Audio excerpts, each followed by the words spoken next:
सुप्रभात बच्चों, मैं आपकी हिंदी की अध्यापिका और आज हम हिंदी का पाठ 7 शुरू करने जा रहे हैं जिसका शीर्षक है चांद खिलौना। तो चलिए शुरू करते हैं। पाठ 7 चांद खिलौना। यह एक कहानी है बच्चों।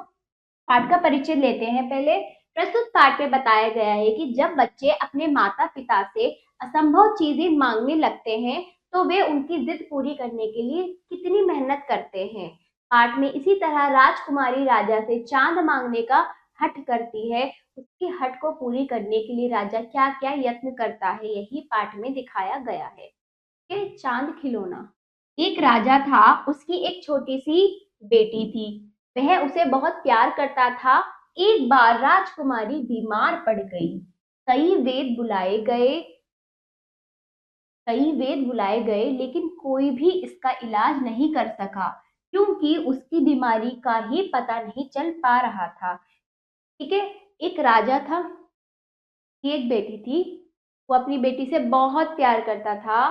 तो क्या हुआ था, जो बेटी राजकुमारी थी वो बीमार पड़ गई। कई वेद यानी डॉक्टर बुलाए गए, उसका इलाज ना हो सका क्योंकि उसकी बीमारी का पता ही नहीं चल रहा था। ठीक है।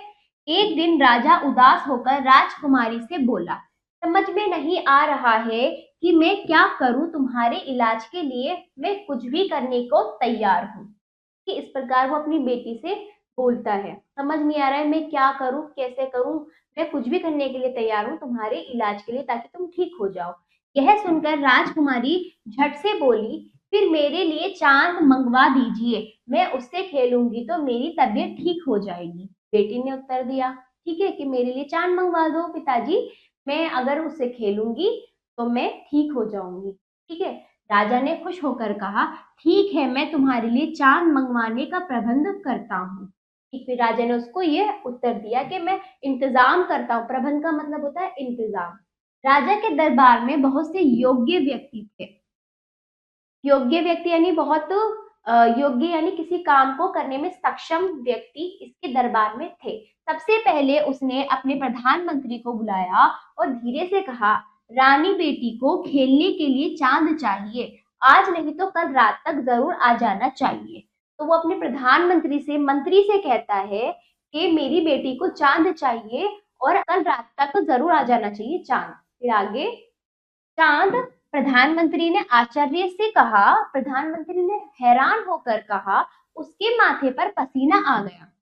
थोड़ी देर बाद वह बोला, महाराज, मैं दुनिया के किसी भी कोने से कोई भी चीज मंगवा सकता हूँ लेकिन चांद लाना मुश्किल है।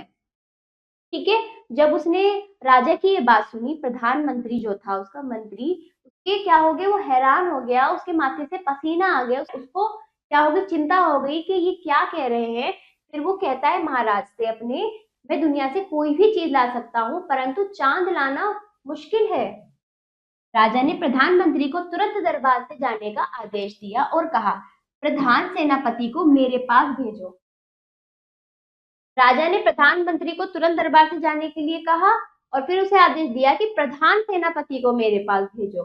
फिर प्रधान सेनापति आता है, उससे भी बड़ा। ठीक है। प्रधान सेनापति के आने पर राजा ने उससे भी चांद लाने के लिए कहा, किंतु प्रधान सेनापति ने भी अपनी असमर्थता व्यक्त करते हुए कई तर्क दिए और अंत में बोला, चांद को कोई भी नहीं ला सकता, वह यहाँ से 1.5 लाख मील दूर है।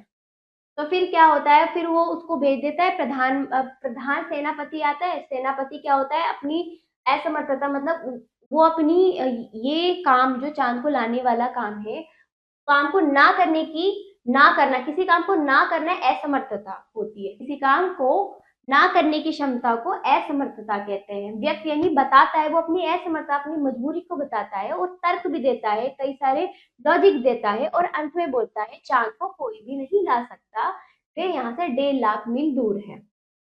राजा ने उसे भी चले जाने के लिए कहा। उसके बाद उसने अपने खजांची को बुलाया। वे भी राजा की मदद करने में असमर्थ रहा। खजांची जो धन का लेखा जोखा रखता है ना, राजा के पास एक खजांची होता है। खजांची जो होता है जो धन का लेखा जोखा रखता है, ठीक है, वो भी अपनी असमर्थता, वो भी असमर्थ, मजबूर था, वो ये कार्य नहीं कर सकता था, राजा की मदद नहीं कर सकता था। फिर, जाओ यहाँ से जाओ, राजा चीखा और जोकर को भेजो।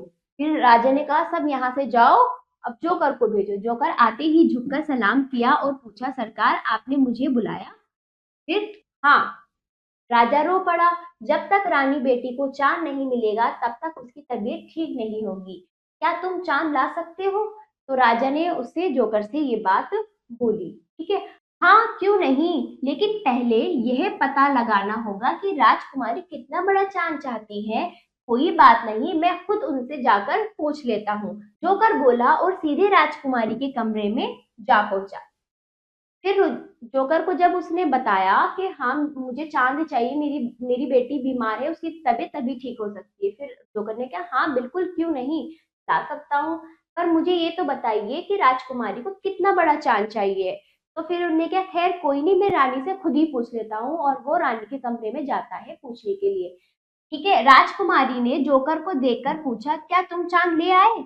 अभी नहीं, लेकिन जल्द ही ला दूंगा, पर ये तो बताओ चांद कितना बड़ा लाना है? ये जोकर ने प्रश्न किया रानी से। ठीक है, राजकुमारी ने कहा मेरे अंगूठे के नाखून के बराबर, क्योंकि जब मैं आंख के सामने अंगूठे का नाखून कर देती हूँ तो वह दिखाई नहीं देता। राजकुमारी ने उत्तर दिया मेरे अंगूठे के नाखून के बराबर, क्योंकि जब मैं आंख के सामने अंगूठे का नाखून देती हूँ तो वह दिखाई नहीं देता। जोकर कहता है अच्छा, यह और बता दो कि चांद किस चीज का बना है और कितनी ऊंचाई पर है? फिर चांद सोने का बना है, रानी राजकुमारी कहती है। प्रश्न सुनने पर उत्तर देती है चांद सोने का बना है, राजकुमारी बोली, और पेड़ के बराबर ऊंचाई पर है। राजकुमारी ने जोकर का उत्तर दिया। जोकर ने पूछा अच्छा ये बता दो चांद किस चीज का बना है और कितनी ऊंचाई पर है? रानी ने जवाब दिया चांद तो सोने का बना है और वो पेड़ के बराबर की ऊंचाई पर है। फिर जोकर बोलता है ठीक है, आज रात में पेड़ पर चढ़कर चांद उतार लाऊंगा। जोकर ने कहा और खुश होकर राजा के पास लौट आया। फिर आगे उसने राजा से कहा मैं कल तक राजकुमारी के लिए 4 खिलौना ले आऊंगा, और उसने अपनी योजना राजा को बता दी। मतलब उसने अपनी जो योजना थी, जो उसने बताया था कि किस प्रकार वो खिलौना उसके लिए लाना है, वो योजना उसको बता दी जो उसने सोची थी। राजा योजना सुनकर बहुत खुश हुआ। अगले दिन जोकर सुनार से एक सोने का चांद बनवाकर ले आया। उसने ये चांद राजकुमारी को दे दिया। राजकुमारी बहुत खुश हुई, उसने चांद को जंजीर में डालकर गले में लटका लिया। उसकी तबीयत ठीक हो गई, लेकिन राजा को यह चिंता खाए जा रही थी कि जब राजकुमारी खिड़की से आसमान में चांद देखेगी तो क्या कहेगी? वे सोचेगी कि उसके पिता ने उससे झूठा वादा किया था। इस प्रकार जब उसको वो चांद जोकर ने लाकर दिया सुनार से, यानी कि जो आभूषण बनाता है सोने के आभूषण, उससे चांद बनवा कर ला के दिया, राजकुमारी को दिया। राजकुमारी खुश हो गई, फिर उसको उसने जंजीर में डाल के गले में डाले माला के रूप में। फिर लेकिन फिर भी राजा उदास था कि अगर बेटी खिड़की में चांद को देखेगी तो ये सोचेगी कि पिताजी ने झूठा वादा किया था, तो उसको ये चिंता सता रही थी राजा को। फिर रात में जब चांद निकला तो राजकुमारी उसे देखने लगी। राजा और जोकर उसके कमरे में खड़े थे।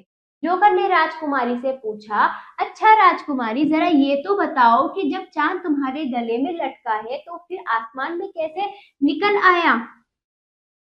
तो फिर जब रात हुई तो राजकुमारी ने आसमान देखने लगी चांद को, जो असली चांद था। राजा और जोकर उसके कमरे में ही खड़े हुए थे, तो जोकर ने उससे प्रश्न किया अच्छा राजकुमारी, जब चांद तुम्हारे गले में है तो ये आसमान में कैसे निकल आया? राजकुमारी हंसकर बोली तुम मूर्ख हो, जब मेरा एक दांत टूट जाता है तो दूसरा निकल आता है, उसी तरह दूसरा चांद निकला है।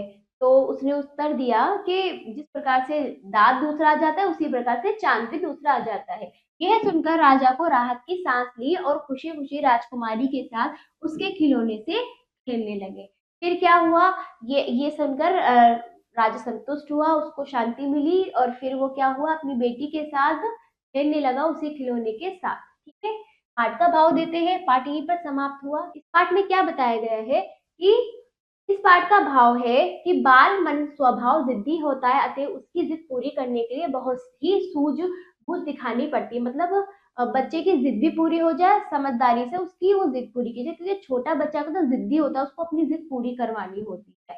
इस समय अभिभावक की जिम्मेदारी होती है कि वह बच्चे की जिद पूरी कर दे और उसके मन को ठेस भी ना लगे। तो इस पाठ में समझाया गया है कि अभिभावक यानी माता पिता की जिम्मेदारी है छोटा बाल मन में जो चीजें चलती हैं, जो जिद्दी बच्चा होता है उसकी जिद भी पूरी कर दे और उसके मन को ठेस ना पहुंचे।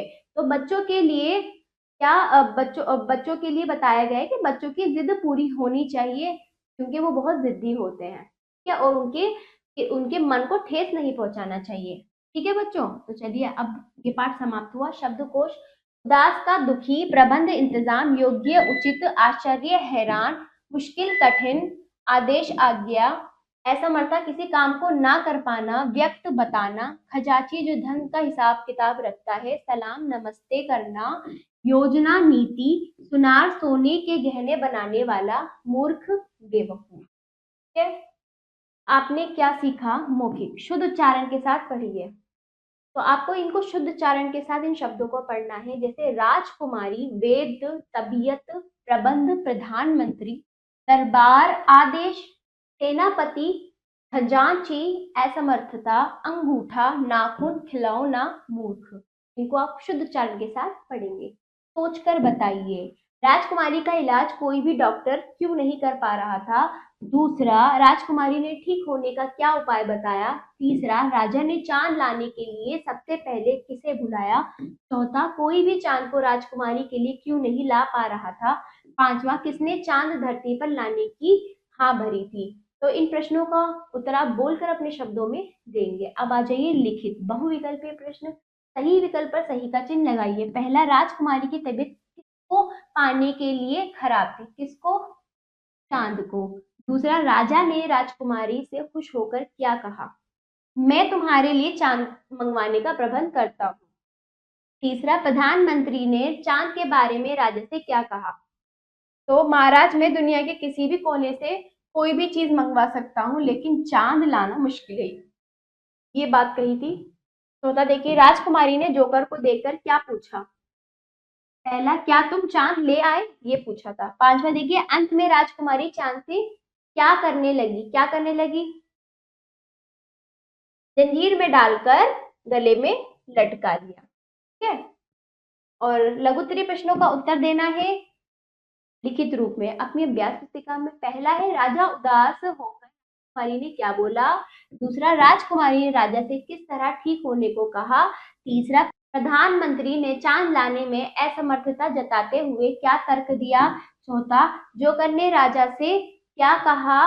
पांचवा, जोकर के दूसरे चांद निकालने के सवाल पर राजकुमारी ने क्या जवाब दिया? इन प्रश्नों का उत्तर आप स्वयं देंगे अपनी अभ्यास पुस्तिका में। बच्चों, जैसे कि मैंने आपको पाठ समझाया, उचित मिलान। चांद कहाँ रहता है? आकाश में। राजा कहाँ रहते हैं? राज्य में। जोकर सर्कस में। दांत मुंह में। खिड़की घर पे। इस प्रकार आपका ये सही मिलान हुआ। चौथा देखिए, आकाश में आपको चांद के अतिरिक्त और क्या क्या चीजें दिखाई देती हैं?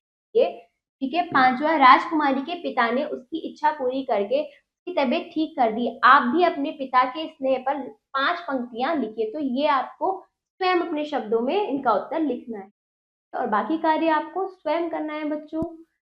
तो ये पाठ आपका यहीं पर समाप्त होता है। आशा करती हूँ बच्चों आपको ये पाठ समझ आया होगा। इसका अभ्यास कार्य आप अपनी अभ्यास पुस्तिका में जरूर कीजिएगा और अब हम मिलते हैं अगले पाठ पर। धन्यवाद।